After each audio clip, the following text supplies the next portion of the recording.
नहीं, हमारा गरीब कुरान का वास्ता है, कब्र को आजाद करो। एसपी के पास भी गए तो उसने कहा जज के पास जाओ, जिसने बदहाया उसके पास हम क्यों जाए? नहीं जाएंगे हम। आज हम निकली है लड़ाइयों की वजह से।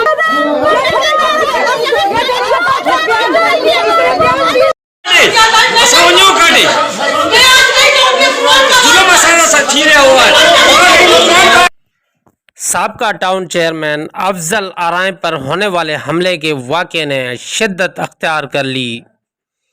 जब हुसूल इंसाफ के लिए बापर्दा घरेलू ख़वातीन घर से निकलने पर मजबूर बन जाएं, इस सूरत हाल में पुलिस इंतज़ामिया को अपनी आंखें खोलकर वाक़े का असर नौ जायज़ा लेना पड़ेगा।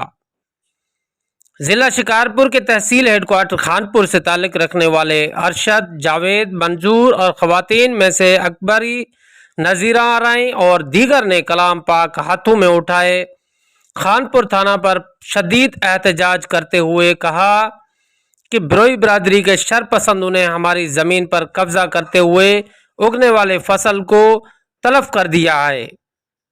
मुजाहिरीन का कहना था कि कुछ दिन पहले ड्रामा रचाकर हमारे बच्चों अकबर आराय और अब्दुल जब्बार पर झूठा मुकदमा दर्ज करवाया गया है, जिसकी फिलफोर इंक्वायरी करवाई जाए।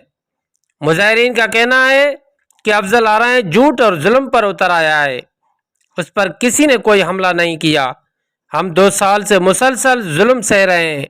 मुजाहिरीन ने एसएसपी शिकारपुर, डीआईजी लारकाना, मुंतखब नुमाइंदों और दीगर बाला हुक्काम से इंसाफ का मुतालबा किया है।